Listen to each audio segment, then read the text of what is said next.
नमस्कार मित्रांनो, आपल्या सगळ्यांचं हार्दिक स्वागत आहे आपल्या लाडक्या कार्यक्रमात ज्याचं नाव आहे डॉक्टर स्पीक्स इन आरोग्य संपदा। मी डॉक्टर निखिल हरेंद्र शासने आपल्या सगळ्यांचं हार्दिक स्वागत करतो। मित्रांनो, आजच्या कार्यक्रमाची सुरुवात एका संस्कृतमधील सोप्या सुभाषिताने आपण करूया। सुभाषित असं आहे, सुखार्थी त्यजेत विद्या, सुखार्थी त्यजेत विद्या, विद्यार्थी त्यजेत सुखम, विद्यार्थी त्यजेत सुखम, सुखिनः कुतो विद्या, सुखिनः कुतो विद्या, कुतो विद्यार्थिना सुखम, कुतो विद्यार्थिना सुखम। म्हणजेच मित्रांनो, जर तुम्ही सुखाच्या मागे धावणार असाल किंवा सुख हवं असेल तर विद्येचा त्याग करायला लागतो, आणि विद्या हवी असेल, शिक्षण हवं असेल तर सुखाचा त्याग करायला लागतो। कारण सुखाच्या मागे धावणाऱ्याकडे विद्या कुठे, आणि विद्याच्या मागे, शिक्षणाच्या मागे, ज्ञानाच्या मागे जो पळतो विद्यार्थ्याच्याकडे सुख कुठे। तर मित्रांनो, आपण सगळे ज्ञानासाठी धडपड करतो, आपण सर्व विद्यार्थीच आहोत, आणि सुभाषितात म्हणल्याप्रमाणे चर्चा अभ्यासाची चालू आहे, शिक्षणाची चालू आहे। तर आपले जे जाणकार मित्र आहे त्यांनी आजचा विषय ओळखलाच असेल। आजचा आपला विषय पाहूया। आजचा आपला विषय आहे मुलांमधील अभ्यासाबद्दलची उदासीनता, कारणे आणि उपाय। बरोबर, मुलांमधली अभ्यासातील उदासीनता, कारणे आणि उपाय। आणि या विषयावर आपल्याला मार्गदर्शन करायला आज मुंबईतील सायन रुग्णालयातील बालरोग चिकित्सा विभागातील प्राध्यापिका डॉक्टर मोना गजरे आपल्या सोबत आहेत। नमस्कार मॅडम, आपलं स्वागत आहे कार्यक्रमात। मित्रांनो, मॅडमचा तुमच्याशी परिचय करून देतो। डॉक्टर मोना गजरे, आपण प्राध्यापिका आहात बालरोग चिकित्सा विभाग, लोकमान्य टिळक महानगरपालिका वैद्यकीय महाविद्यालय आणि सायन रुग्णालय मुंबई येथे। आणि शिक्षणाविषयी सांगायचं झालं तर आपण MD केलेला आहे बालरोग चिकित्सा या विषयात। पुढे आपण DCH देखील केलेला आहे। आणि शिक्षणातील आवडीविषयी किंवा रुचीविषयी सांगायचं झालं तर लहान मुलांचे जे मेंदूचे विकार आहे, ज्याला आपण पीडियाट्रिक न्यूरोलॉजी म्हणतो, किंवा लहान मुलांना जी आकडी येते म्हणा, किंवा डेव्हलपमेंटल डिसऑर्डर म्हणजे बाल विकासामधील ज्या ज्या समस्या येतात त्याचं समाधान करण्यामध्ये मॅडमचं प्रावीण्य आहे, मॅडमना त्या विषयामध्ये रुची आहे। आणि जर अध्यापनाविषयी सांगायचं झालं तर मॅडमच्या गाठीशी जवळजवळ 23 वर्षांहून अधिक वैद्यकीय विद्यार्थ्यांना अध्यापनाचा अनुभव आहे। आणि आपल्याला वैद्यकीय शिक्षणामध्ये देण्यामध्ये फार रुची आहे। तर जे महाराष्ट्र आरोग्य विज्ञान विद्यापीठ आहे, Maharashtra university of health science Nashik इथे आपण वेगवेगळे जे अभ्यासक्रम आहेत, जसे की फेलोशिप म्हणा, पदवी, पदव्युत्तर विद्यार्थ्यांना आपण नेहमीच मार्गदर्शन करत असतात। संशोधनाविषयी जर सांगायचं झालं तर आपण राष्ट्रीय आणि आंतरराष्ट्रीय पातळीवर शोध निबंध प्रकाशित केले आहेत। जवळजवळ 50हून अधिक शोध निबंध आपण प्रकाशित केलेले आहेत, आणि प्रबंध वाचन देखील केलेले आहेत। आणि लेखिका म्हणून देखील आपण जे लिहिलेलं आहे, जे धडे लिहिलेले आहेत ते वैद्यकीय विद्यार्थ्यांच्या जे पाठ्यपुस्तक आहेत त्याच्यामध्ये आहेत। जे विद्यार्थी आहेत ते त्याचा अभ्यास करतात, त्याच्यातून बोध घेतात, असे बहुगुणी असे डॉक्टर आज आपल्याला लाभले आहेत। तर डॉक्टरांचं पुन्हा स्वागत करूया। शुभस्य शीघ्रम कार्यक्रमाचा श्री गणेश करूया। मॅडम, सर्वात पहिला प्रश्न असा आहे की आम्हाला सांगा की मुलं अभ्यासात मागे का पडतात, किंवा त्याच्या मागे कुठली कारणं असू शकतात, त्याने आपण सुरुवात करूया। नमस्कार सर, प्रथम मी दूरध्वनी सह्याद्री चॅनलचं आभार प्रकट करते की त्यांनी मला बोलवलं, आणि पूर्ण टीमला आभार व्यक्त करते। तर सर, तुमचा प्रश्न असा की काही कारण असतात की ज्याच्यामुळे मुलांना अभ्यासामध्ये प्रॉब्लेम्स होऊ शकतात। तर नक्कीच सर, असे भरपूर कारणं आहेत ज्याने मुलांना अभ्यासात मुलं मागे असू शकतात। प्रामुख्याने आपण जर बघितलं तर 3 फॅक्टर्स आपण ढोबळपणे आपण म्हणू शकतो की त्याच्यामुळे मुलं मागे अभ्यासात होऊ शकतात। पहिले कारण म्हणजे एन्व्हायरमेंट किंवा वातावरणाचे प्रॉब्लेम्स। तर ह्याच्यात वातावरणाचे प्रॉब्लेम्स आपण जर बघितले गेले तर मुलाला साधारण 3 प्रकारच्या वातावरणातून जावे लागतं।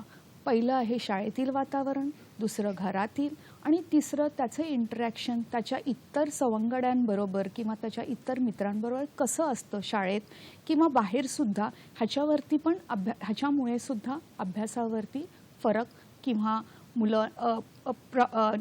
परिणाम असू शकतो। तर शाळेतील वातावरणाचं बोलायला गेलं तर शाळेत मुलगा किती वेळ शिकतोय, शाळेतील शिक्षकाचं वर्तवणूक त्या मुलाबद्दल कशी आहे, तो मुलगा जर अमराठीमध्ये बोर्डात शिकत असेल तर त्याच्यावरती होणारा अधिक तणाव किंवा ताण, किंवा मग त्या मुलाची पर्टिक्युलर लर्निंग स्टाईल काय आहे, ह्याच्यामुळे ह्या प्रत्येक गोष्टीमुळे त्याच्यात अभ्यासावरती परिणाम होऊ शकतो. दुसरं कारण झालं की घरचं वातावरण कसं आहे. घरचं वातावरण पोषक किंवा पूरक आहे का त्याला अभ्यास करण्याकरता. म्हणजेच त्या पेरेंट्सचे, त्याचे जे आईवडील आहे त्यांचा एज्युकेशनल इतिहास, ते किती शिकले आहेत, त्यांचा एज्युकेशनलमधला अनुभव, ह्याच्यामुळे ते वातावरण घरचे तयार होते. बरं, पुढे जर त्याची भावंडं असतील घरात, तर त्या भावंडातील त्यांचा अनुभव, त्यांचं ते अभ्यास घेतात का त्या मुलाचं घरी, इतर काही त्या मुलाला अभ्यासासाठी मदत आहे का, तर ह्या सगळ्यांमुळे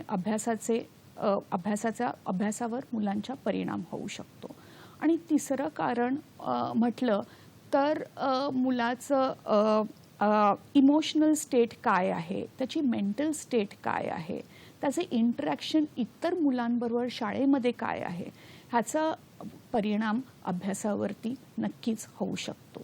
फारच छान. डॉक्टर मुना यांनी सोप्या शब्दामध्ये सांगितलं की भाषेचा परिणाम घरी पोषक वातावरण आहे नाही आहे, किंवा शाळेमधले भाषा कुठली आहे तर त्याच्याविषयी, आणि समाजात सहवास किंवा मित्रांचा सहवास कसा आहे त्याच्यावर देखील अभ्यासाशी निगडीत परिणाम जाणवतो. मॅडम, आम्हाला सांगा की वैद्यकीय काही कारणं आहेत का की ज्याच्यामुळे मुलं अभ्यासात मागे राहतात, त्याविषयी थोडं. हो सर, नक्कीच वैद्यकीय कारणं असतात, किंवा ज्याला आपण मेडिकल प्रॉब्लेम्स म्हणतो, त्याच्यामुळे सुद्धा अभ्यासावर परिणाम होऊ शकतात आणि मुलं अभ्यासात मागे असू शकतात.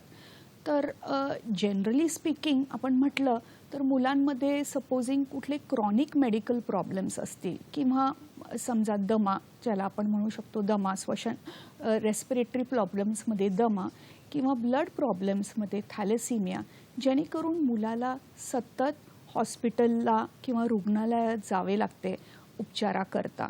त्याच्यामुळे काय होतं की शाळेतून त्याचं खाडा होतो किंवा सुट्टी शाळेमध्ये घ्यावी लागते. त्या रोगामुळे किंवा रोगाच्या उपचारामुळे देखील, त्या औषधाच्या साईड इफेक्ट्समुळे या मुलांना अभ्यासावरती परिणाम होऊ शकतो. ते व्यवस्थित लक्ष देऊ नाही शकत आणि मग अभ्यासात मागे राहू शकतात. दुसरं आहे सेन्सरी हँडिकॅप्समुळे. सेन्सरी हँडिकॅप्समध्ये काय की विजन किंवा बघण्याचे प्रॉब्लेम्स, दृष्टीचे प्रॉब्लेम, हिअरिंग किंवा ऐकण्याचे प्रॉब्लेम्स, आणि तिसरं मुख्य आहे मोटर किंवा चालण्याचे, किंवा ज्याला आपण सेरिब्रल पॉल्सी बोलतो, त्या कारणामुळे ही हँडिकॅप्स जर असतील किंवा दिव्यांगता असतील या मुलांमध्ये, तर त्याच्यामुळे सुद्धा मुलं अभ्यासात मागे असू शकतात. मेंदू आणि अभ्यास ह्याचं ऑफकोर्स आपल्याला माहिती आहे की रिलेशन खूप घनिष्ठ आहे, आणि मेंदूचे जर विकार असतील किंवा आजार असतील, ज्याच्यामध्ये आकडी किंवा एपिलेप्सी हे प्रमुख कारण आहे, या कारणामध्ये सुद्धा मुलांमध्ये अभ्यासात प्रॉब्लेम्स किंवा अभ्यासात मागे असू शकतात. दुसरं कारण जे सहसा आपल्या पब्लिकला अवेअरनेस नसतं, ते म्हणजे जसं सरांनी सांगितलं, डेव्हलपमेंटल डिसऑर्डर्स किंवा विकासाचे निगडीत आजार. तर विकासाच्या निगडीत आजारामध्ये प्रथम म्हणजे गतिमंदत्व किंवा मुलामध्ये इंटलेक्च्युअल डिसेबिलिटी असते. हे आपल्याला कसं कळतं? साधारण त्याच्या विकासाचे टप्पे जन्मानंतर सुद्धा लेट असतात किंवा डिले असतं असं आपण म्हणू शकतो. की मूल चालायला, बोलायला, वागायला जरा उशिरा होतं आणि पुढे शाळेत गेल्यावरती ते थोडं मागेच असतं. आणि जर आपण बुद्ध्यांकन चाचणी त्याची केली तर आपल्याला निदर्शनास येते की ह्या मुलांचं बुद्ध्यांकन किंवा IQ हा बिलो ॲव्हरेज आहे. त्याच्यामुळे जर इंटलेक्च्युअल डिसेबिलिटी असती तर ते पण अभ्यासामध्ये मुलं मागे असू शकतात. दुसरं एक मुख्य कारण अभ्यासामागे राहण्याचं मूल म्हणजे जर ते अतिचंचल असेल किंवा अस्थिर असेल, ज्याला आपण ADHD किंवा attention deficit hyper active disorder म्हणतो, अशी जर मुलं आपल्याला असतील तर ऑफकोर्स ते एवढी चंचल असतात आणि अस्थिर असतात की अभ्यासात त्यांचं लक्षच लागू शकत नाही. शाळेत शिक्षिका फळ्यावरती लिहिते आणि या मुलाचं वेगळंच काही चालू असतं, मागे बसून बडबड करणे किंवा काही कोणाच्या खोड्या करणे असं चालू असतं. तर या कारणामुळे सुद्धा मुलं अभ्यासात मागे असू शकतात. फारच छान डॉक्टर मुना यांनी वेगवेगळ्या ज्या छटा आहेत की फक्त आपण बघतो अभ्यासात मुलगा मागे पडतोय, पण त्याच्या मागची कारणं काय काय असू शकतात. मग ते चंचलता असो किंवा गतिमंदत्व असो किंवा आकडी येणं हे पण असू शकतं. तर मॅडम आम्हाला हे आकडी विषय म्हणजे ज्याला आपण फिट्स येणं म्हणतो, इपिलेप्सी म्हणतो, तर त्याचा मुलांच्या अभ्यासावर कसा परिणाम होतो त्याविषयी थोडं सांगा. सर, तर आकडी ही वेगवेगळ्या प्रकारची असते आणि आपल्याला माहिती आहे की लहान मुलांमधली आकडी ही साधारण मोठ्यांपेक्षा वेगळी असते. त्याचे अनेक प्रकार असतात. साधारणतः मुलांमध्ये तापामध्ये फिट किंवा ज्याला आपण फिब्राईल सीजर्स म्हणतो ही कॉमन प्रकारची आकडी आहे, पण त्याला आपण फिट म्हणतो, ती एपिलेप्सी नव्हे. जर ही फिट वारंवार येते, तापात नसून अशी फिट येते, तर त्याला आपण 2 ते 3 फिट्स जर येत असतील विदाऊट एनी प्रोवोकिंग फॅक्टर, तर मग आपण त्याला एपिलेप्सी असं नाव देतो. बरं, प्रोलॉंग्ड एपिलेप्सी असं संशोधनातून, जगभरातील संशोधनातून आणि रिसर्चमधून असं समजले आहे, जर प्रोलॉंग्ड फिट किंवा आकडी किंवा एपिलेप्सी असेल तर ते मेंदूवरती इजा होऊ शकते त्याने, आणि ह्या मेंदूच्या इजामुळे मुलांच्या अभ्यासावरती साहजिकच परिणाम होतो. तर एक प्रकारच्या आकडीविषयी मला जास्त तुमच्याबद्दल माहिती द्यावीशी वाटते, ती म्हणजे ॲब्सेन्स एपिलेप्सी. ॲब्सेन्स एपिलेप्सी साधारण 5 वर्षाच्या पुढे मुलांमध्ये आढळते.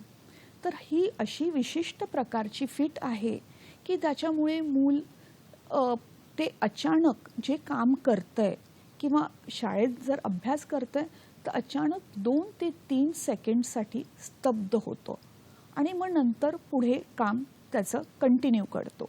आपल्याला नेहमीच्या फिट्सच्या माहिती आहेत, त्याच्यामध्ये हातपाय टाईट होणे, तोंडातून फेस येणे, डोळे वर करणे ही माहिती आहे. पण ही एक वेगळी विशिष्ट प्रकारची फिट आहे ज्याला आपण ॲब्सेन्स सीजर्स किंवा ॲब्सेन्स एपिलेप्सी म्हणतो.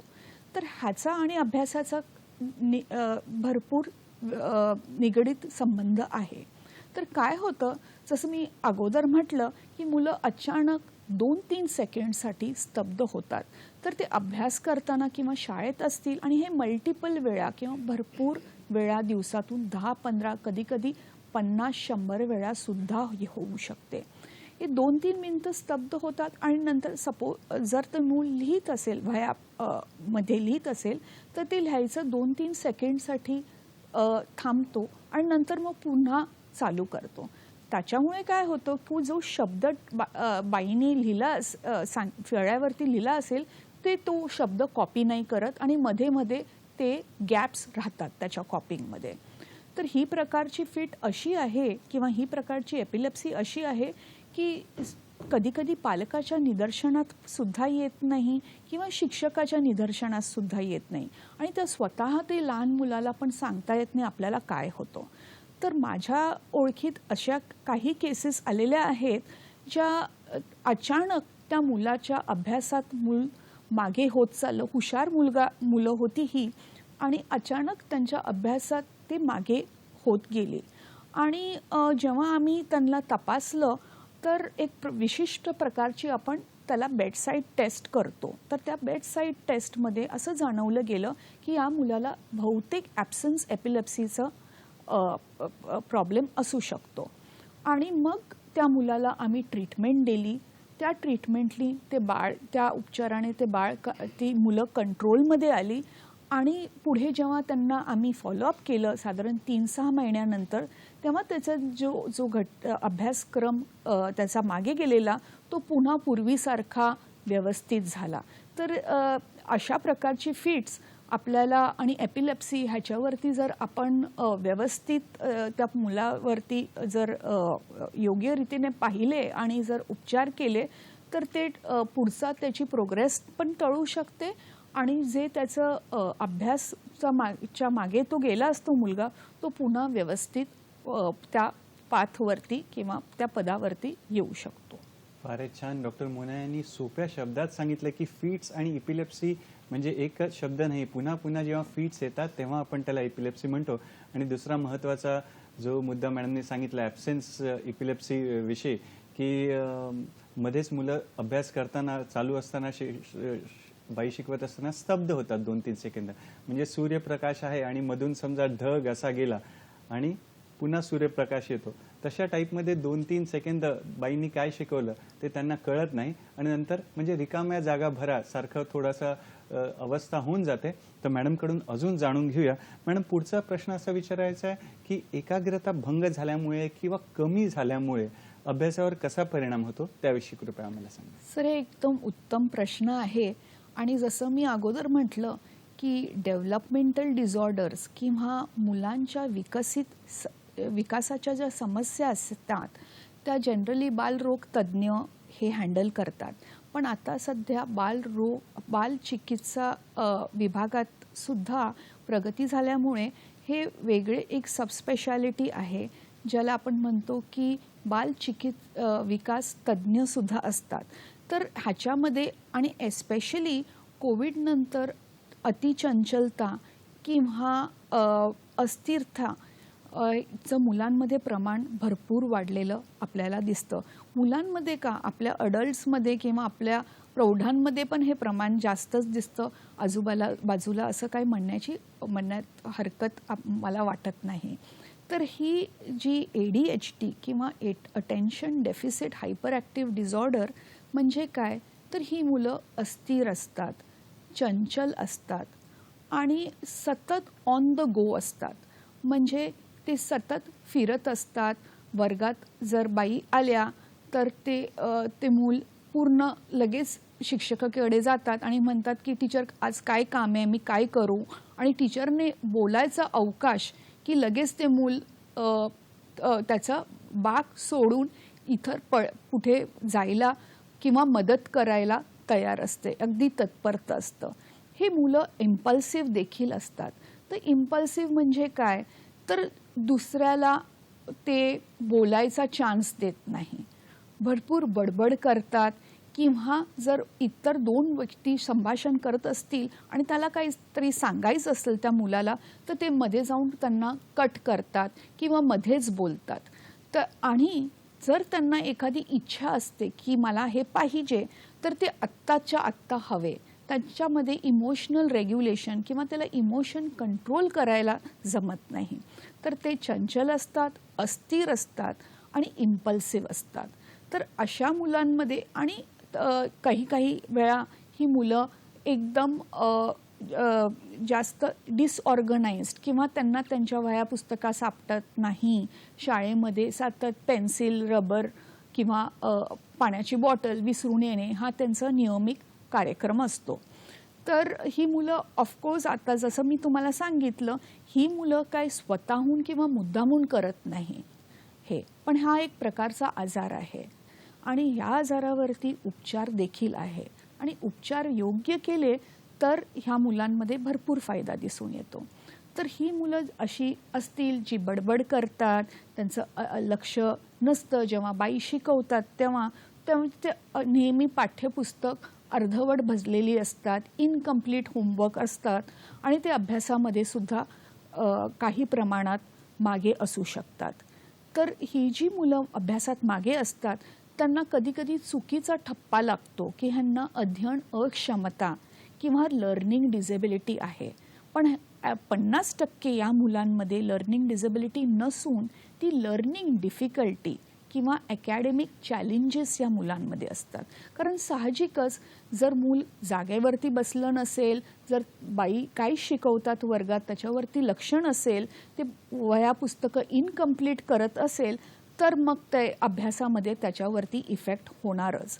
आणि अभ्यासामध्ये जर बघितलं गेलं तर त्यांची वह्या इनकम्प्लीट असतात, ते फक्त फिल इन द ब्लँक्स हे व्यवस्थित करतात, पण मोठी आन्सर्स लिहिणे किंवा जास्त पाठांतर करणे हे त्यांना नकोसं असतं आणि ते अवॉइड करतात. त्याच्यामुळे लर्निंग डिफिकल्टी ही नक्कीच या मुलांमध्ये आढळते आणि जसं मी म्हटलं ह्याच्यावरती इलाज आहे, उपाय आहे. त्याच्यात काही मेडिसिन्स असतात ती आपण मुलांना देतो आणि एक कॉग्नेटिव्ह बिहेवियरल थेरपी जेणेकरून त्या मुलांना शिकवतो त्यांच्या बिहेवियरवरती, कारण हा बिहेवियरल प्रॉब्लेम आहे आणि हा प्रॉब्लेम भरपूर वाईड स्प्रेड आहे. जगामध्ये ह्याच्यामध्ये संशोधन केलेलं आहे आणि असं निदान झालं आहे की साधारण 5 ते 10% मुलांमध्ये ADHDचं प्रमाण असते. असं म्हटल्यावरती मला शेवटी असं म्हणायचं सुद्धा आहे की 50% ADHD मुलांमध्ये अध्ययन अक्षमता सुद्धा असते किंवा लर्निंग डिसेबिलिटी सुद्धा असते. तर हे एक प्रमुख कारण आहे. हे न्यूरो डेव्हलपमेंटल कंडिशन हे प्रमुख कारण आहे की मुलं अभ्यासामध्ये थोडा प्रॉब्लेम या मुलांना होऊ शकतो. फारच छान डॉक्टर मोना यांनी एकदम सहज सोप्या शब्दात आपल्याला समजून सांगितलेलं आहे मनाची चंचलता, मुलांची चंचलतेविषयी. मॅडम, या वळणावर आपल्याला एक फोन आलेला आहे. फोनचा प्रश्न घेऊया आणि नंतर ब्रेक नंतर आपण या प्रश्नाचं उत्तर देऊया. नितीन कुलकर्णी यांचा फोन आहे सोलापूरहून. नमस्कार नितीनजी, आपलं स्वागत आहे कार्यक्रमात. आपला प्रश्न विचारा. डॉक्टर, माझी सुद्धा मनस्थिती अभ्यासाची नव्हती लहानपणी अभ्यासाचे वडील म्हणण्याचे मात्र तू एक वातावरण तूच निर्माण केलं पाहिजे. मला काय शक्य झालं नाही. त्यानंतर मी मुक्त विद्यापीठात शिकलो, शॉर्टकट ग्रॅज्युएट झालो मात्र. बरं. पण असं रेग्युलर मी काय शाळेला गेलो नाही, कॉलेजला गेलो नाही कधी. बरं बरं. तर त्रास काय वाटला तुम्हाला तेव्हा, काय वाटायचं? ओके, बहुतेक फोन कट झालेला आहे. तर मित्रांनो, या प्रश्नाविषयी अजून आपल्याला मार्गदर्शन मिळणार आहे डॉक्टर मोना यांच्याकडून. तर शाळेची चर्चा चालू आहे, अभ्यासाची चर्चा चालू आहे, तर इथे मला एक गीत आठवतं. छडी लागे छम छम, विद्याई गम गम छम छम छम. तर मित्रांनो, हे गाणं तुम्ही म्हणा. आम्ही एक छोटीशी विश्रांती घेऊन तुम्हाला पुन्हा भेटायला येतो आपल्या लाडक्या कार्यक्रमात, ज्याचं नाव आहे डॉक्टर स्पीक्स इन आरोग्य संपदा, फक्त आणि फक्त सह्याद्री वाहिनीवर, प्रत्येक घरासाठी, घरातल्या प्रत्येकासाठी.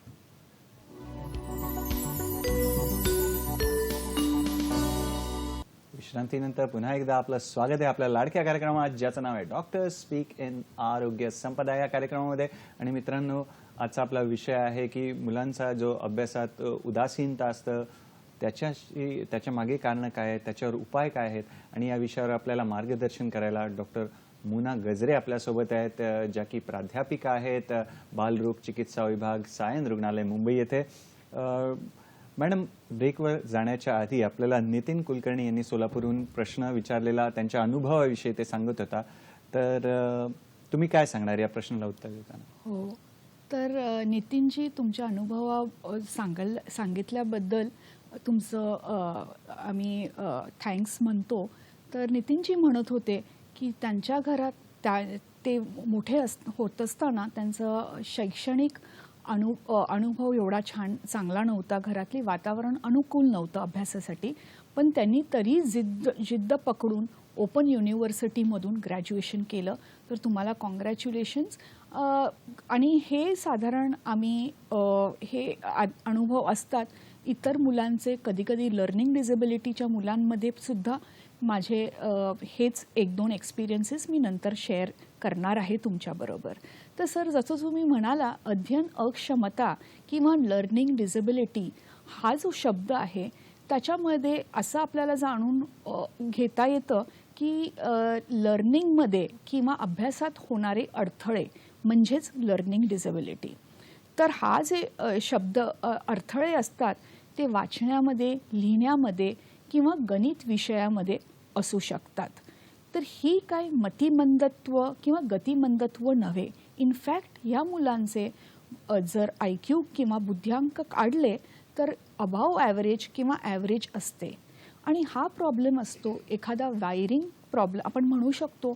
जसं कम्प्युटर असतं तर कम्प्युटरमध्ये डेटा घेतं, कम्प्युटर प्रोसेसिंग करतं आणि मग आउटपुट देतं. तर ह्या मुलांमध्ये थोडा त्यांच्या कम्प्युटरमध्ये किंवा मेंदूमध्ये थोडा वायरिंगचं किंवा कनेक्टिव्हिटीचा प्रॉब्लेम असू शकतो, म्हणजेच अर्थात प्रोसेसिंग प्रॉब्लेम असू शकतो. तर त्याच्यामुळे लर्निंग डिसेबिलिटी होऊ शकते.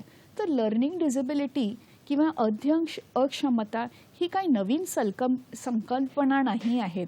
इनफॅक्ट तारे जमीन पर आमिर खानचा पिक्चर जो आलेला त्याच्यामुळे जनरल अवेअरनेस किंवा पब्लिकमध्ये अवेअरनेस लर्निंग डिसेबिलिटी बद्दलची खूप प्रमाणामध्ये वाढली आणि भरपूरचे पालक त्यावेळेला त्या पिरियडमध्ये आमच्याकडे लर्निंग डिसेबिलिटी आहे का या प्रश्नासहित त्यांच्या पाल्याला घेऊन येत होते. पुढे ऑक्टोबर महिना मी सांगू इच्छिते की ऑक्टोबर महिना दरवर्षी जगात लर्निंग डिसेबिलिटी मंथ म्हणून साजरा करतात. कारण काय पब्लिक अवेअरनेस असले पाहिजे लर्निंग डिसेबिलिटीबद्दल, जे एक इनविजिबल हँडिकॅप किंवा इनविजिबल डिसेबिलिटी आहे. लर्निंग डिसेबिलिटीचा इतिहास बघितला तो भरपूर जुना आहे. साधारण 250 वर्षापूर्वी जर्मनीमध्ये डॉक्टर कुसमॉल ह्यांना ही मुलं आढळली आणि त्यांनी बघितलं की त्यांना काही शब्द वाचता येत नाही. म्हणून त्यांनी म्हटलं की या मुलांना बहुतेक रीडिंग ब्लाइंडनेस असावे. त्यानंतर 100 वर्ष उलटली आणि डॉक्टर सॅम्युअल कर्क त्यांनी ह्यांच्यावरती भरपूर संशोधन आणि निबंध लिहिले आणि त्यांनी हा टर्म लर्निंग डिसेबिलिटी कॉइन केला. पुढे जगामध्ये हा टर्म भरपूर प्रसिद्ध झाला आणि सध्या सुद्धा एवढ्या वर्षानंतर आपण हा टर्म लर्निंग डिसेबिलिटी म्हणून म्हणतो. तर ही झाले जगाचा इतिहास. आपल्या भारतातला इतिहास काय, तर भारतामध्ये 1996 मध्ये महाराष्ट्रासारख्या आपल्या प्रगत देशामध्ये पहिल्यांदा BMCने पुढाकार घेऊन सायन रुग्णालयात लर्निंग डिसेबिलिटी टेस्टिंग सेंटर आणि सर्टिफिकेशन सेंटर चालू केले, जेणेकरून पहिल्यांदा या मुलांना भारतात आणि महाराष्ट्राची आपल्या मुलांना लर्निंग डिसेबिलिटीचे सर्टिफिकेट प्राप्त झाल्यामुळे सवलती मिळायला लागल्या. फारच छान डॉक्टर मोना आपल्याला एक आगळ्या नवीन अशा विषयी माहिती देत आहेत. आपण आत्ताच शब्द ऐकला अध्ययन अक्षमता किंवा स्पेसिफिक लर्निंग डिसॅबिलिटी. तर किंवा ज्याला आपण विशिष्ट विषय शिकण्यासाठी जे अक्षमता असते, जसं मॅडमनी सांगितलं काही जणांना कुठलं अक्षर लिहायला त्रास होतो किंवा ते वाचायला त्रास होतो किंवा गणिताविषयी थोडी गणित सोडवण्यामध्ये अडचण असते. तर आपण अजून जाणून घेऊया. मॅडम अजून काही सांगता येईल का किंवा याविषयी आम्हाला सांगा आणि प्रमाण किती आहे आपल्या समाजात ते देखील आम्हाला सांगा. हो हो नक्की सर. तर आपण जर संशोधनाप्रमाणे प्रमाण जगभरामध्ये साधारण 15 ते 20% मुलं अभ्यासात मागे असतात आणि त्या अभ्यासात मागे असलेली मुलांमध्ये साधारण 5 ते 8% मुलं ही अध्ययन अक्षमता किंवा लर्निंग डिसेबिलिटीचे असतात. इतर कारणं काय मुलांना अभ्यासात मागे राहण्याचे ते आपण अगोदरच डिस्कस केले. जसे एन्व्हायरमेंटल आपण म्हटलं हे मेन कारण आणि आपल्या प्रेक्षक मिस्टर नितीनजी यांनी पण सांगितलं की एन्व्हायरमेंटलमुळे त्यांना अभ्यास व्यवस्थित त्यांचा झाला नाही. दुसरे कारण असतं गतिमंदत्व किंवा ADHD किंवा मेंटल किंवा प्रॉब्लेम्स जसे एन्झायटी किंवा डिप्रेशन असू शकतं बाळामध्ये किंवा इमोशनल प्रॉब्लेम्स असू शकतात किंवा इतर हँडिकॅप्स किंवा दिव्यांगत्व जसं बघण्यासाठी प्रॉब्लेम्स असणे, ऐकण्याचे प्रॉब्लेम्स असणे किंवा मोटर किंवा सेरेब्रल पॉल्सी याच्यामुळे सुद्धा मुले मागे राहू शकतात. फारच छान. आणि मॅडम हे जे अध्ययन अक्षमता आहे किंवा स्पेसिफिक जी लर्निंग डिसॅबिलिटी आहे किंवा आपण विशिष्ट विषय शिकण्याविषयी जी अक्षमता आहे म्हणतो त्याचे काही प्रकार आहेत का, तर त्याविषयी देखील आम्हाला सांगा. हो तर छानच प्रश्न आहे हा. तर नक्कीच लर्निंग डिसेबिलिटीचे वेगवेगळे प्रकार असतात पण प्रामुख्याने 3 प्रकार आपल्याला माहिती आहे कारण त्याच्यात ही प्रकार शिक्षणात अडथळा निर्माण करतो. तर पहिलं आहे ज्याला आपण म्हणतो वाचनाचे अक्षमता किंवा रीडिंग डिसेबिलिटी, ह्याला डिस्लेक्सिया म्हणून पण जगभरात संबोधले गेलेले आहे. तर डिस्लेक्सिया शब्द म्हणजे डिस म्हणजे ॲबनॉर्मल आणि लेक्सिया म्हणजे रीडिंग, म्हणजेच शब्द वाचण्याची अडखळता किंवा प्रॉब्लेम. दुसऱ्या प्रकारचे लर्निंग डिसेबिलिटी असते त्याला लेखनातील प्रॉब्लेम्स असू शकतात किंवा लेखनातील अक्षमता, ज्याला आपण रायटिंग डिसेबिलिटी किंवा डिसग्राफिया असंही संबोधित केलं जातं. तिसरा प्रकार म्हणजे गणितातला प्रॉब्लेम किंवा गणितातील अक्षमता, ज्याला आपण मॅथ्स डिसेबिलिटी म्हणतो किंवा डिसकॅल्क्युलिया हे पण संबोधित केले जातात. तर एका मुलामध्ये तिन्ही प्रकार एकत्र असू शकतात किंवा फक्त एखादा प्रकार किंवा डिस्लेक्सिया सुद्धा असू शकतो. तर ह्याच्यात डिस्लेक्सिया हे कॉमनच प्रकार आहे लर्निंग डिसेबिलिटीचा जगभरात. तर हे आयदर इन एनी कॉम्बिनेशन हा प्रकार किंवा हे टाईप ऑफ लर्निंग डिसेबिलिटी असू शकते. मुख्य म्हणजे सर मी तुम्हाला हे सांगायला पाहिजे असं मला वाटतं की लर्निंग डिसेबिलिटी एकटी येत नाही किंवा एकटा येत नाही, तो त्याच्याबरोबर त्याचे मित्र किंवा मैत्रिणी घेऊन येतो. तर कुठले मित्र आणि मैत्रिणी आहे लर्निंग डिसेबिलिटीचे? आपण जसं अगोदर म्हटलं developmental disorders such as ADHD किंवा अस्थिरता आणि चंचलता. तर लर्निंग डिसेबिलिटी मुलांमध्ये 50% ते 40% मुलांमध्ये अस्थिरता, चंचलता, नैराश्यता, अतिविचार किंवा एन्झायटी ज्याला आपण म्हणतो, हे सुद्धा प्रॉब्लेम्स निगडीत असतात आणि असोसिएटेड किंवा कोमॉर्बिड असू शकतात. फारच छान. वेगवेगळ्या सोप्या पद्धतीने आपण शिकतोय की जर अध्ययन अक्षमता असेल म्हणजे वाचण्यामध्ये, लिहिण्यामध्ये किंवा गणित सोडवण्यामध्ये, तर ते एकटे येत नाहीत, तर वेगवेगळे जे चंचलता म्हणा किंवा ADHD हा जो प्रकार सांगितला ते पण त्याला पण सोबत घेऊन येतात. तर मॅडम हे अध्ययन अक्षमता किंवा लर्निंग डिसॅबिलिटी मागे कुठली कारणे असू शकतात ती देखील आम्हाला सांगा. तर अध्ययन अक्षमता निर्मितीचे कारण वेगळे असू शकतात. इनफॅक्ट आपण त्याला म्हणतो मेडिकल टर्ममध्ये मल्टीफॅक्टोरियल असतात. मल्टीफॅक्टोरियल म्हणजे एक कारण नसू शकतं आणि मल्टिपल कारण एकत्र असू शकतात एका वेळेला. प्रामुख्याने जे कारण जे आम्हाला OPDमध्ये आणि मुलांमध्ये दिसतं ते म्हणजे जेनेटिक किंवा अनुवंशिकता. तर अनुवंशिकतेमुळे सुद्धा लर्निंग डिसेबिलिटी असू शकते बरं का. तर माझ्याकडे एक कुटुंब आलेलं, त्याच्यामध्ये 4 मुलं होती आणि 4ही मुलांमध्ये अभ्यासाची नैराश्यता होती आणि अभ्यासात मागे होते. त्याच्यामधली 2 मुलांमध्ये ADHD होतं ज्याच्यामुळे त्यांना अभ्यासात मागे होते आणि 2 मुलांमध्ये लर्निंग डिसेबिलिटी होती. तर कुटुंबामध्ये लर्निंग डिसेबिलिटी असणे किंवा रनिंग इन फॅमिलीज ज्याला आपण म्हणतो, हे तसा अनकॉमन प्रकार नाही आहे. बरं, हेच एक कारण नाही आहे, तर विविध कारण असतात ज्याच्यामुळे लर्निंग डिसेबिलिटी किंवा अध्ययन अक्षमता नंतर उद्भवू शकते. पहिले म्हणजे जर आईच्या पोटात बाळ असताना जर आईला कुठले प्रॉब्लेम्स असतील गर्भावस्थेत, म्हणजे जसे ब्लड प्रेशर, डायबिटीज किंवा आई कुपोषित असेल, तर त्याच्यामुळे पण मेंदूला इजा होऊ शकते बाळाच्या आणि त्याच्यानंतर लर्निंग डिसेबिलिटी संभावू शकते.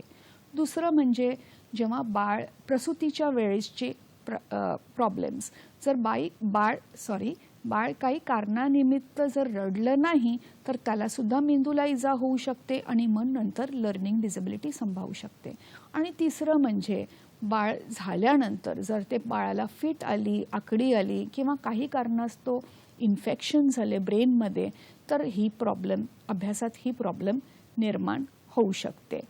तर जसं मी अगोदर पण म्हटलं, हा काही मेंदूला डॅमेज मोठ्या प्रकारच्या किंवा स्ट्रक्चरला प्रॉब्लेम नसतो मेंदूच्या, पण त्याच्या सर्किटला किंवा वायरिंगमध्ये प्रॉब्लेम असतो, जेणेकरून प्रोसेसिंगला प्रॉब्लेम होतो.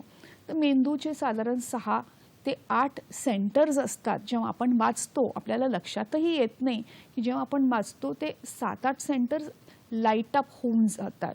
आणि एका ऑर्केस्ट्रा किंवा सिम्फनी जशी असते तसे ती सेंटर एकाला एक कनेक्टेड असतं. आणि वाचण्याची प्रक्रिया, जसे आपण शब्द वाचतो मग ते ब्रेनमध्ये ते डोळ्याने वाचतो, डोळ्याचं जे असतात नर्व्स ते ब्रेनला कनेक्ट होतात. मग ब्रेनवरून ते ब्रेनची जी मेंदूची जी एरिया आहे, जी बोलण्याची एरिया आहे, समजण्याची एरिया आहे, त्याला ती वायरिंग जुळते आणि मग आपण शब्दाचा उच्चार करतो. हे जी प्रोसेस आहे ती मायक्रो सेकंडमध्ये होते. पण ह्या मुलांमध्ये जर वायरिंगचा प्रॉब्लेम असेल तर त्या सिम्फनीची थोडीशी किंवा ऑर्केस्ट्रामध्ये गडबड होऊ शकते आणि अध्ययन अक्षमतामध्ये ती सिम्पटम आपल्याला दिसून येते. मॅडमनी सांगितल्याप्रमाणे एखाद्या ऑर्केस्ट्राप्रमाणे सुसूत्रीय संचालन असं चालू असतं आणि त्याच्यात बिघाड झाला तर ते आपल्याला लक्षणं त्याची दिसत आहेत. मॅडम, या वळणावर आपल्याला छत्रपती संभाजीनगर इथून एक फोन आलेला आहे. मीनाक्षी वैष्णव यांचा फोन आहे. बघूया त्यांचा प्रश्न काय. नमस्कार मीनाक्षीजी, आपलं स्वागत आहे कार्यक्रमात. आपला प्रश्न विचारा. हा, टीव्हीचा आवाज कमी करणार. हा, आणि प्रश्न सलग विचारा. हो हो. हॅलो मॅम, मला फक्त एवढंच विचारायचं. हा, विचारा ना तुम्ही, सलग विचारा प्रश्न. हॅलो मॅम, मला विचारायचं होतं की जसं आता तुम्ही सांगतायत त्या मुलांबद्दल किंवा कुणी मोठेही असू शकतं कॉलेजचे, तर अशा मुलांना ट्रीटमेंटसाठी नेमकं कोणती ठिकाणं आहेत, हॉस्पिटल आहे आणि त्यात आपल्याला सरकारी काही उपाययोजना आहेत का? फारच म्हणजे आता बरेच जण आर्थिक नियोजन त्यांचं नसतं किंवा कमी असतं आर्थिक परिस्थिती, त्यांनी याला ट्रीटमेंट कशी घ्यावी, काय घ्यावी? फारच सुंदर प्रश्न आहे मीनाक्षी यांचा. मॅडम काय सांगणार? हो, तर मीनाक्षीजी तुमच्या प्रश्नासाठी थँक्यू.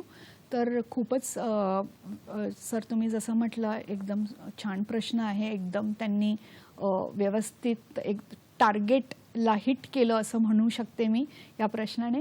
तर जसं त्या म्हणाल्या तर 2016 नंतर लर्निंग डिसेबिलिटी आता दिव्यांग कायद्यामध्ये आल्या असल्यामुळे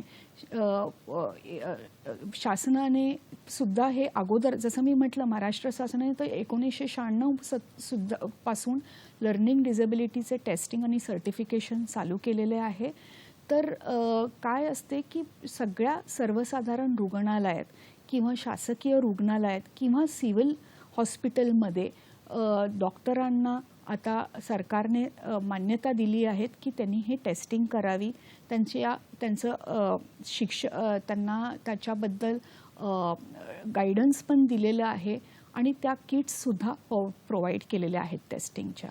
त्याच्यामुळे तुम्ही नजदीकच्या सर्वसाधारण रुग्णालयामध्ये शासकीय किंवा सिव्हिल हॉस्पिटलमध्ये जाऊन या टेस्टिंग घेऊ शकतात. बरं झालं ट्रीटमेंटचं तुमचा पॉईंट जो होता, तर ट्रीटमेंटसाठी स्पेशल शिक्षक असतात ज्यांना आपण म्हणतात स्पेशल एड्युकेटर. हे मोबाईल स्पेशल एड्युकेटरसुद्धा अवेलेबल आहेत शाळेमध्ये, शासकीय शाळेमध्ये सुद्धा अवेलेबल आहेत, ज्यांना आपण विशिष्ट शिक्षक म्हणतो, जे मोबाईलसुद्धा असतात आणि ते शाळेमध्ये सुद्धा पोस्टेड असतात. ते एका विशिष्ट पद्धतीने ज्याला आपण म्हणतो रेमिडियल एज्युकेशन आणि त्या मुलाला शिकवण्याचा प्रयत्न करतात आणि त्याच्यावरती अध्ययन अक्षमताचं प्रमाण कमी होण्यास मदत करतात. तिसरा तुमचा प्रश्न होता की हे मुलं कॉलेजमध्ये आयडेंटिफाय होऊ शकतात का किंवा कॉलेजमध्ये आपल्याला जाणता होऊ शकतो की या मुलांना अध्ययन अक्षमता असते. तर हो, नक्कीच असे कितीतरी विद्यार्थी आम्ही पाहिलेत ज्यांचं जसं त्या विद्यार्थ्यांचं अकॅडमिक चॅलेंज वाढतं तसं अध्ययन अक्षमतांचे सिम्पटम्स किंवा त्याचे प्रकार किंवा त्याची सिम्पटम्स मॅनिफेस्ट होऊ शकतात. त्याच्यामुळे जर त्याला माइल्ड लर्निंग डिसेबिलिटी असेल मुलाला, तर ती कॉलेजमध्ये जसं त्याचं अकॅडमिक चॅलेंज जास्त वाढतं तर ती सिम्पटम दिसू शकतं. फारच छान. इथे अजून एक आपल्याला फोन आला आहे, कोल्हापूरहून फोन आलेला आहे. विभावरी राणे यांचा फोन आहे. नमस्कार, आपलं स्वागत आहे कार्यक्रमात. आपला प्रश्न विचारा. माझा मुलगा आहे 4थीला आता बोला ना. आणि त्याला लर्निंग डिसेबिलिटी आहे.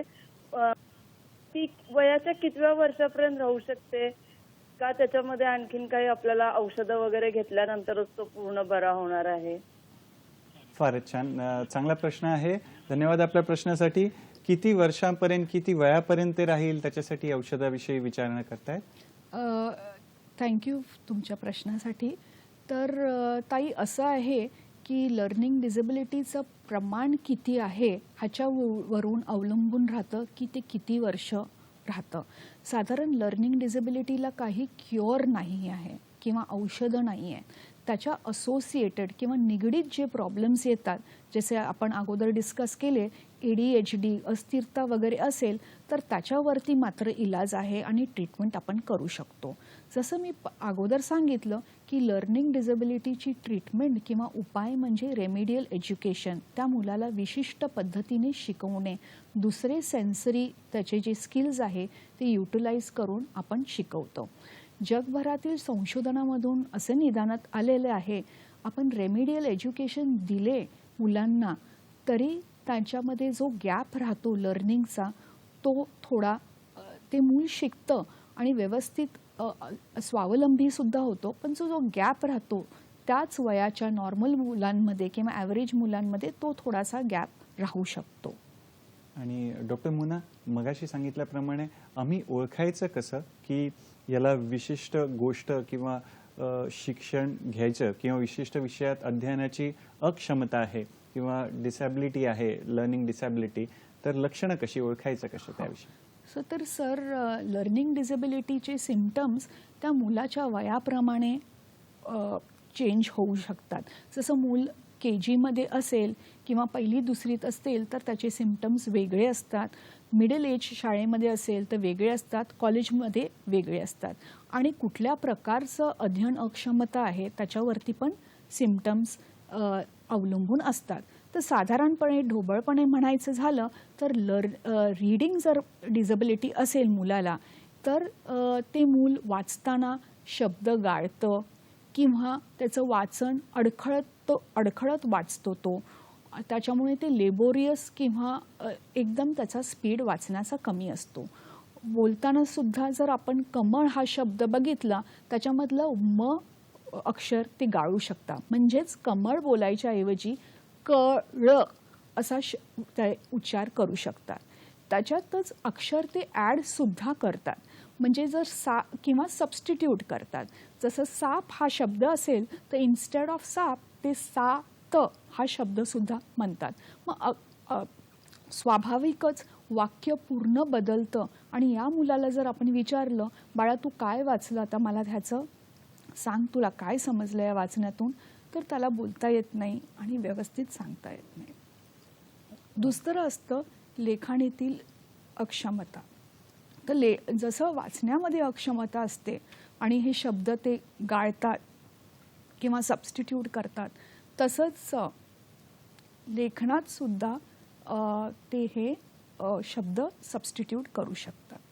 आणि एखादा पालक म्हणून किंवा शिक्षक म्हणून कसं ओळखायचं की या विद्यार्थ्याला विशिष्ट विषय शिकण्यात अडचण होते, अक्षम आहे तो, तर शिक्षकांनी किंवा पालकांनी कसं ओळखायचं?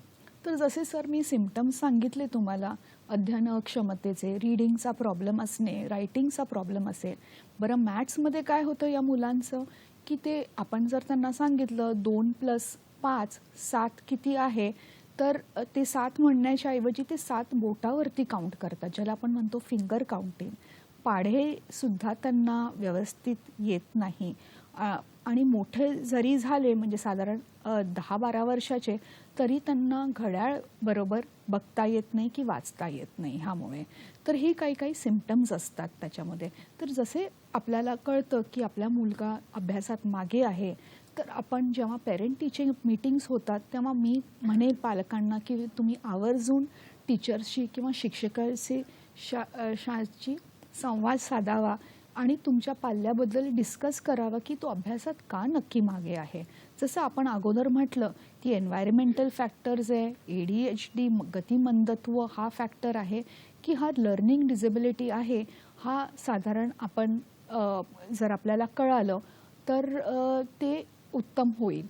ते लर्निंग डिसेबिलिटी आहे किंवा विजन प्रॉब्लेम आहे मुलामध्ये किंवा इयरिंग प्रॉब्लेम आहे किंवा ते मूल गतिमंद आहे हे आपल्याला वैद्यकीय तज्ज्ञांकडे जाऊन चाचणीकडून कळू शकतंय.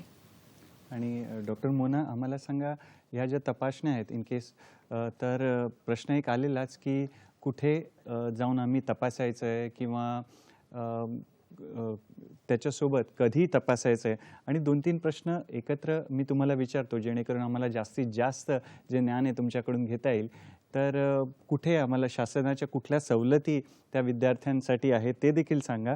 आणि नंतर जाता जाता शेवटचा प्रश्न मी तुम्हाला विचारेन, आधी हे 2 आपण कृपया मार्गदर्शन करा याबद्दल. तर सर असं आहे, जसं मी म्हटलं की साधारण आपण जे हे सिम्पटम्स बघितले लर्निंग डिसेबिलिटीचे ते इयत्ता 1ली-2री पर्यंत मुलांना असतात. इनफॅक्ट 1ली-2रीमधले मुलं मिरर इमेजेस लिहिणे, म्हणजे ला ड लिहिणे किंवा ला डी लिहिणे हे कॉमन असते. पण जसं वय वाढतं आणि इयत्ता वाढते, म्हणजे साधारण 3री किंवा 4थीत, तर ते हे सिम्पटम्स आपोआप सबसाईड होतात. आणि हा लर्निंगचाच प्रोसेस आहे. त्याच्यामुळे संशोधनातून आणि शासनाच्या निर्णयातून असं दिसून येतं आपल्याला किंवा जे मूल इयत्ता 3रीत किंवा 8 वर्ष पूर्ण झालेलं असेल, ज्याला 2 वर्ष शाळेत तो शिकलेला असेल व्यवस्थित, त्या मुलाला आणि तरी अभ्यासात मागे असेल, तर त्या मुलाला मुख्याध्यापिकेचे पत्र घेऊन त्याच्या वर्गातील शिक्षकाचे ऑब्झर्वेशन्सचे लेटर घेऊन कुठल्याही शासकीय रुग्णालयात किंवा सिव्हिल हॉस्पिटलमध्ये जाऊन लर्निंग डिसेबिलिटीची टेस्टिंग किंवा चाचणी होऊ शकते. त्यांचं मूल्यांकन होऊ शकतं आणि एक प्रमाणपत्र मिळतं. या प्रमाणपत्राचा फायदा अनेक असतो. ते प्रमाणपत्र मिळाल्यानंतर आपण पुन्हा शाळेत जाऊन आपल्या शिक्षिकेशी संवाद साधावा, प्रिन्सिपलशी संवाद साधावा आणि प्रमाणपत्र दाखवावं. तर सवलती शासनातर्फे आणि ह्याच्यामध्ये RPWD ॲक्टप्रमाणे अशा दिलेल्या आहेत की त्या मुलाचं त्याला अभ्यासामध्ये इझी होण्यासाठी त्याला किंवा परीक्षेमध्ये त्याला व्यवस्थित होण्यासाठी त्याला एक्स्ट्रा टाईम, अर्धा तास एक्स्ट्रा टाईम दिला जातो. काही मुलांना depending on the type of learning disability, म्हणजे रीडिंग, रायटिंग किंवा मॅथ्स, डिपेंडिंग ऑन दॅट त्यांना इन्स्टेड ऑफ 3 लँग्वेजेस 2 लँग्वेजेससुद्धा घेता येतात आणि एक वर्क एक्सपिरियन्सचा विषय. बरं, परीक्षेच्या वेळेला त्यांना एक्झामिनेशन सेंटर जवळ मिळणे आणि इतर बऱ्याच काही सवलती मिळू शकतात. हे दुसरे जे जसं दिव्यांगत्व आहे, म्हणजे विजन, हिअरिंग, मोटर किंवा सेरेब्रल पॉल्सी, त्यांनासुद्धा बेनिफिट्स काही अभ्यासामध्ये मिळतात किंवा शिक्षणात मिळतात. त्याचप्रमाणे लर्निंग डिसेबिलिटी मुलांना जी इनविजिबल डिसेबिलिटी आहे त्यांनासुद्धा या ॲक्टप्रमाणेच्या नियोजनामुळे एज्युकेशनल बेनिफिट्स मिळतात. डॉक्टर मोना, वेळेची मर्यादा आहे, तर जाताना 2 प्रश्न मी जोडून तुम्हाला विचारतो की लहान मुलांना शाळेत प्रवेश कधी घ्यायचा, आणि तुम्ही या लर्निंग डिसेबिलिटीचा उपाय तर सांगितलाच आहे, विशिष्ट प्रकारे शिक्षण त्यांना द्यायचं आहे, आणि जाता जाता टेक होम मेसेज आणि उपायामध्ये जर तुम्हाला काही ॲड करायचं असेल तर सर 3 प्रश्न होते तुमचे. तर पहिला प्रश्न होता की ट्रीटमेंट काय, आणि मी पुन्हा हेच म्हणेन की सर ट्रीटमेंट ह्याच्यावरती काही नाही आहे. फक्त असोसिएटेड मेडिकल प्रॉब्लेम्स जे आपण डिस्कस केले एवढ्या डेप्थमध्ये, एस्पेशली ADHD, एन्झायटी, डिप्रेशन, नैराश्यकता, चंचलता, अस्थिरता हे असतील तर त्याच्यावरती उपाय असतो, ट्रीटमेंट आहे, आणि त्यांनी भरपूर प्रमाणामध्ये माझ्या अनुभवातून असं मी सांगेन की भरपूर फरक पडतो मुलांमध्ये अभ्यासामध्ये. दुसरं तुम्ही म्हटला प्रवेश की कधी घ्यावा. प्रवेश कधी घ्यावा. तर प्रवेश कधी घ्यावा, तर आता आपण तर म्हणजे 3 ते 4 वर्ष जे शासनाचं आहे की 3 ते 4 वर्षापर्यंत अर्ली चाइल्ड डेव्हलपमेंट प्रोग्रामच्या हिशोबाने प्ले स्कूल किंवा pre-KG मध्ये मूल असतं ते योग्य आहे. 5 वर्षानंतरच मुलांना लिहिण्याची जी आपली प्रॅक्टिस असते किंवा लिहिण्याची स्टाईल असते ती करावी. कारण काही डेव्हलपमेंटली जर आपण बघितलं तर साधारण 2.5 वर्षाचं मूल स्टँडिंग लाईन किंवा स्ट्रेट लाईन काढतं. एक साधारण 3-3.5 वर्षाच्या मूल स्लीपिंग लाईन काढतं. मग 4.5 वर्षाला ते स्लांटिंग लाईन काढतं. 4.5 वर्षाला स्लांटिंग लाईन काढत असेल म्हणजेच ए अक्षर हे काढू शकतात ते. त्याच्यामुळे लेखणी ही थोडी उशिरा चालू झाली तरी हरकत नाही. मुलांना मातृभाषामध्ये जेवढं तुम्ही बोलाल तेवढीच त्यांची प्रगती जास्त व्यवस्थित होते. आणि शेवटचं जाता जाता मी हे म्हणेन की अभ्यासात मागे राहण्याचे विविध कारणे असतात. त्याच्यामध्ये वातावरण, मुलाचं बुद्ध्यांक किती आहे, गतिमंद आहे का, दुसरं न्यूरोलॉजिकल डेव्हलपमेंटल प्रॉब्लेम्स जसे ADHD आहेत का, हे आपल्याला पहिल्यांदा तपासून घ्यावे लागतात. आणि मग शेवटी अध्ययन अक्षमता, ज्याला आपण लर्निंग डिसेबिलिटी किंवा इनविजिबल डिसेबिलिटी म्हणतो, ह्याचं पण एक प्रमुख कारण असतात मुलांना अभ्यासात मागे राहण्यासाठी. त्याच्यामुळे लर्निंग डिसेबिलिटी ही इनविजिबल डिसेबिलिटी जरी असेल आणि मुलं ही सर्वसाधारण इतर मुलांसारखी दिसतात, वागतात, पण ती मुलं काही मुद्दामून हे अभ्यासात मागे नसतात. पण हा डेफिनेटली हा प्रॉब्लेम आहे, एक दिव्यांगत्व आहे आणि त्याला आपण स्वीकारावं पालक म्हणून आणि सगळ्यांना अवेअरनेस ह्या गोष्टीबद्दल असावी. धन्यवाद डॉक्टर मोना, तुम्ही तुमच्या व्यस्त वेळापत्रकातून वेळ काढून आलात आणि मला छान मार्गदर्शन दिलं. त्यासाठी दूरदर्शनच्या सह्याद्री वाहिनीतर्फे, आमच्या आरोग्य संपदाच्या संघातर्फे, आमच्या मित्रांतर्फे तुमचे खूप खूप आभार आणि पुढील वाटचालीसाठी शुभेच्छा.